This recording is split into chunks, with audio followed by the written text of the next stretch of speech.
Kerja Pak, semester 1 2023 ini seperti apa?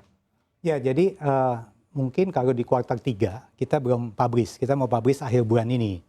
Tapi kuartal 3 ini sebenarnya pertumbuhan kita cukup bagus. Tadi kan saya sudah katakan mengenai pangsa pasar. Jadi pertumbuhan kita tuh plus 7,5%. Sedangkan market sendiri minus 0,6. Nah ini sebabnya karena ada Boso Amaros. Tadi yang saya bilang Boso Amaros itu salah satunya. Terus yang kedua memang kalau di semester 1 pendapatan neto kita tumbuh 15,3% year on year. Jadi dan peningkatan laba bruto kita dari 25,6 menjadi 30,5. EBITDA kita juga naik 13,5 jadi 18,7. Jadi kelihatannya memang kita tahun ini kinerjanya bertumbuh cukup pesat dan baik disebabkan karena batu baranya lebih turun. Ya, karena kita 60%, 50-60% energi.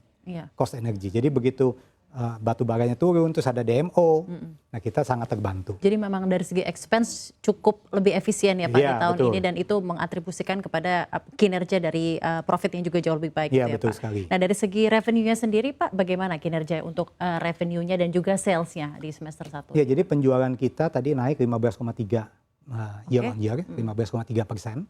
Jadi kinerja cukup baik, tetapi memang tadi betul sekali expand kita banyak berkurang. Salah satunya karena kita pakai alternatif fuel, bahan bakar alternatif. Kan pernah dengar nggak, Safrina? Jadi ada sampah yang dari Bantar Gebang, kan kita tanda tangan bahwa kita menjadi off taker. Kayak metan gitu ya Pak? Ya, bukannya metannya, tetapi sampahnya tuh kan ada karbonnya. Jadi dicacah, di-shredded, kemudian kita bisa memakai itu menjadi bahan bakar, gantiin batu bara. Ini di pabrik Citerap Pak? Iya, di pabrik Citerap dan Cirebon. Nah Cirebon juga kita pakai sekam padi. Sekam padi, kemudian potongan-potongan shoes, potongan kayak sepatu. Kan ada kulit-kulitnya tuh daripada dibuang, kita bisa ambil. Ini sejak kapan Pak mulai diberlakukan? Karena kan sebenarnya juga sangat berhubungan tentang ESG dari INTP sendiri dan sustainability Pak. Betul, ini udah 3-4 tahun ini kita udah investasi sekitar 1 T. Untuk membuat ini kita bisa makan. Jadi kan butuh feeding, kan kita butuh feeding equipment, butuh conveyor, butuh shredding. Ya, nah ini kayak gini-gini kita invest dan saat ini kita sudah mulai ambil sekitar 18-19% daripada batu bara kita ganti dengan alternatif fuel. Lumayan 18-19% ya baurannya ya untuk fueling dari pabrik sendiri Citerap. Tapi mungkin karena tadi Bapak bilang karena memang banyak sekali andil dari energi batu bara ya dalam pabrik di Citerap dan juga pabrik NTP. Berarti gimana tuh Pak pas tahun 2022 kemarin ketika batu bara hampir menyentuh level 400 US? Nah itu dia, makanya tahun kemarin kalau dilihat pertengahan tahun pertama kita sangat susah. Sangat susah. Karena harga komoditas batu bara itu. Iya, karena batu bara naik tinggi, kitanya nggak gitu dapat DMO. Waktu itu kan pemerintah kan keluarin DMO, Domestic Market Obligation. Tapi pertengahan tahun kedua, peraturan pemerintah lebih jelas dan ada assignment. Jadi saya tentunya sangat berterima kasih sama Departemen Perindustrian dan ISDM sudah merapikan ini dan membuat industri kita lebih bisa bernafas. Baik Pak. Tadi seperti yang Anda sampaikan untuk revenue atau sales itu naik 15% year on year ya Pak. Ya itu bisa di breakdown Pak, mungkin atribusinya kepada siapa saja, buyer terbesarnya siapa, nanti ke depannya juga bagaimana sih roadmap ke depannya dalam memperluas lagi sales dan penjualan dari INTP. Karena kan di satu sisi produksi sudah ditingkatkan nih Pak dengan pelebaran dan akuisisi, aksi korporasi. Nah untuk peningkatan sales sendiri bagaimana Pak roadmap ke depannya? Ya jadi memang ke depannya saya percaya bahwa Indonesia ini lebih banyak ke luar Jawa juga. Jadi luar Jawa akan berkembang, kemudian di Jawa tetap masih main pasarnya 55%, 60% mungkin masih tetap di Jawa, tapi ini akan terus mungkin jadi 50-50, lebih dekat. Jadi 50% di Jawa dan 50% di luar Jawa. Oke, karena itu kita mengambil alih pabrik di Maros tadi. Nah itu ternyata sangat baik karena kita bisa supply ke Lombok, ke Bali, terus ke pulau-pulau smelter. Sekarang banyak tuh pulau-pulau smelter, kayak Pulau Obi, Halmahera, itu banyak smelter. Dan kita bisa menjual big bag tuh, jadi kantong 2 ton, ternyata itu pangsa pasar kita naik. Jadi tadi saya bilang pangsa pasar kita naik sekitar 2-2,5%. Dan dalam hal ini juga seperti yang tadi Anda sebutkan, kita apresiasi sekali Pak dalam penggunaan bauran energi alternatif seperti yang tadi Anda sampaikan. Nah kedepannya mungkin bagaimana perusahaan merencanakan untuk menjaga sustainability operasional dan juga mendukung pertumbuhan dengan pertimbangan terhadap isu-isu lingkungan dan juga tuntutan keberlanjutan. Ini menjadi isu yang sepertinya dibicarakan seluruh industri ya Pak. Menurut saya industri semen khususnya, karena kita salah satu kontributor CO2 juga. Nah, untuk itu kita sebagai warga negara yang baik, tentunya kita mesti berpikir bagaimana mengurangi CO2 nih. Nah, salah satunya tadi ada dua macam. Tadi saya udah cerita bahan bakar alternatif. Yang kedua bahan baku alternatif. Bahan baku alternatif? Iya, jadi dalam arti semen itu dibuatnya kan dari batu yang dibakar, terus jadi powder semacam clinker, jadi kayak bulat-bulat, kemudian kita giring, terus kita tambahin alternatif material, jadilah semen. Gitulah kurang lebih, simpelnya. Nah, untuk jadi belajar cara bikin semen ya Pak? Nah, untuk buat clinker, kita butuh batu bara. Jadi kalau semakin clinkernya kita bisa kurangi, batu baranya lebih dikit. Nah, kita memperkenalkan namanya green cement. Semen hijau. Nah, semen hijau ini contohnya untuk infrastruktur biasanya pakai OPC. Sekarang kita ada semen hidrolis. Jadi kita memperkenalkan ke pasar ada semen hidrolis. Nah, kemudian semen kantong, ada Portland composite semen. Nah, ini sebenarnya kita bisa pakai bahan baku alternatif yaitu dengan abu batu daripada power plant, kan daripada dibuang ke tanah rusak tanahnya. Jadi kita ambil jadi bahan campuran. Campuran dan ternyata juga itu slag bahan by produknya daripada steel. Nah, itu membuat campuran semen ini menjadi kuat dan ini bisa dipakai di Patimban. Di Patimban, pelabuhan Patimban, kontraktor Jepang itu banyak pakai slag semen. Jadi slag semen itu sebetulnya sangat famous lah.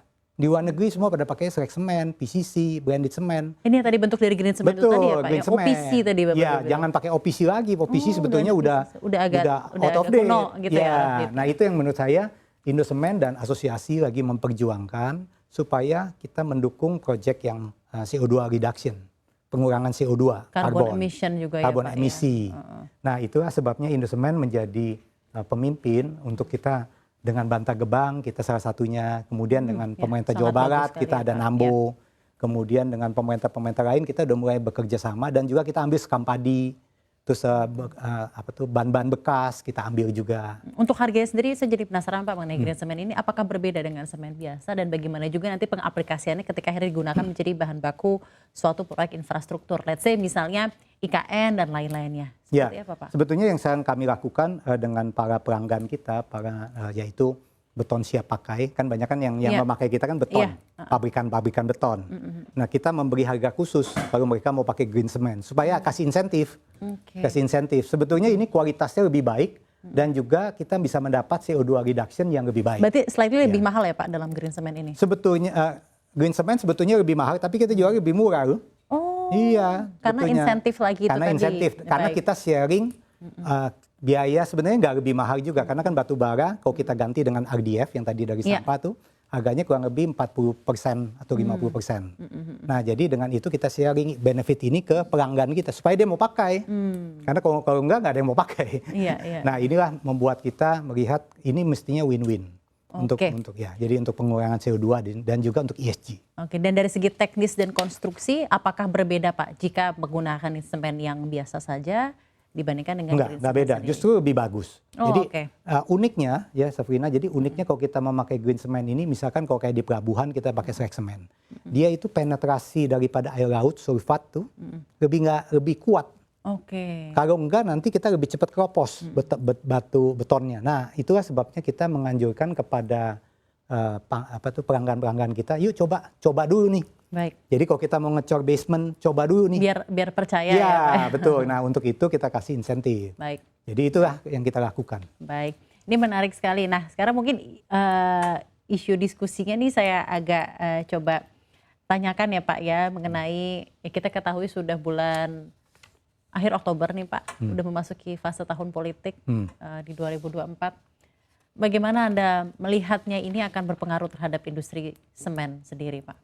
Ya, jadi ke depan mungkin saya sih melihat bahwa saya berharap pemerintah yang baru ini tetap menjaga pertumbuhan. Saya senang misalkan hari ini saya baca berita bahwa dari pemerintah memberikan insentif lagi untuk properti. Perumahan. Nah, menurut saya itu sangat dibutuhkan saat ini. Baik. Karena memang proyek properti ini butuh dukungan lah dari pemerintah. Apalagi kemarin suku bunga lagi naik. Betul, sekarang suku bunga naik, mortgage KPR naik, ya. Jadi menurut saya itu sangat tepat langkah itu. Jadi saya apresiasi langkah-langkah ke depan dan saya tentunya berharap dengan pemerintah siapapun pemerintah yang baru nanti, dia bisa melihat bahwa industri semen ini sudah siap sedia untuk mensuplai luar Jawa yang infrastrukturnya sudah sangat meningkat. Biasanya kalau kita bangun tol, pinggir-pinggirnya ini jadi kawasan industri, jadi properti. Nah ini yang kami lagi nantikan, yaitu multiplier effect, efek domino. Ya kan, efek domino. Nah mudah-mudahan dengan pemerintah nanti yang baru ini bisa dikembangkan kawasan-kawasan industri dan juga kawasan-kawasan properti. Dan juga tentunya IKN bisa dilanjutkan, itu juga cukup baik.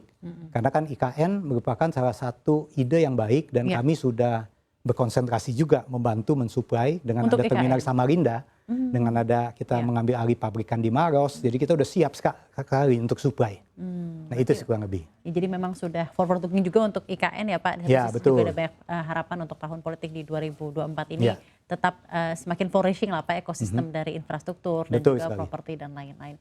Nah, apa strategi dan tindakan yang juga akan diambil INTP berikutnya menghadapi ketidakpastian ekonomi global Pak? Seperti yang tadi kita juga sempat sampaikan, suku bunga lagi tinggi, inflasi kalau di negara-negara maju juga sepertinya juga belum berhasil menurun. Nah, bagaimana juga mungkin ini akan mempengaruhi landscape industri bisnis dari INTP dari segi mungkin ekspor dan lain-lain. Karena saya mau ngomong bagaimana mengenai strategi risiko hutang, kan hutangnya tidak ada nih Pak.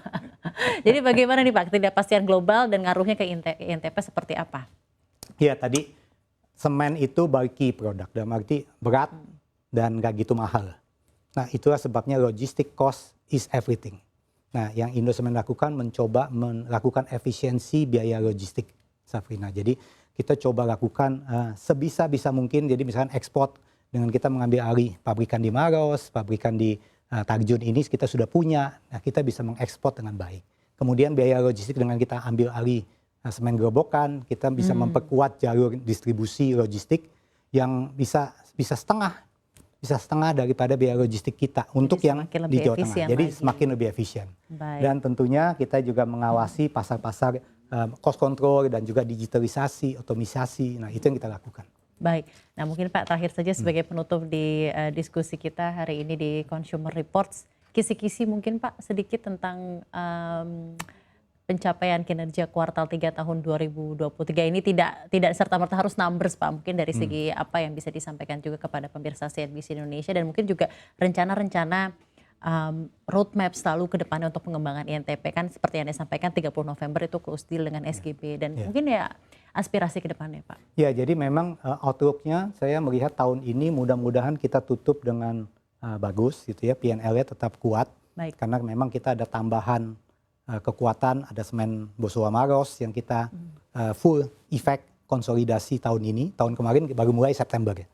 Jadi itu akan menambah P&L kita yang tetap kuat dan ditambah dengan semen Maros, semen gerobokan ini yang mulai tanggal 1 Desember sudah mulai dikonsolidasi di kita. Tentunya ini akan menambah kekuatan daripada Indosemen ke depannya. Dan saya percaya juga dengan kita punya CO2 reduction, menurut saya green cement ini Indosemen cukup memimpin di depan untuk bahan baku alternatif, bahan bakar alternatif dan juga solar panel kita juga lakukan sebetulnya. Dan saya melihat bahwa otomisasi, digitalisasi daripada Indosemen akan menjadi kunci yang untuk kita bisa punya prospek yang baik di depan. Untuk semakin baik lagi kinerja ke depan untuk Betul INTP ya Pak. Berarti sukses selalu ya Pak untuk aksi korporasinya Sabina. dan juga sukses sehat selalu juga untuk Bapak. Terima kasih banyak sudah bergabung di sore ini di Consumer Reports CNBC Indonesia Bapak Christian.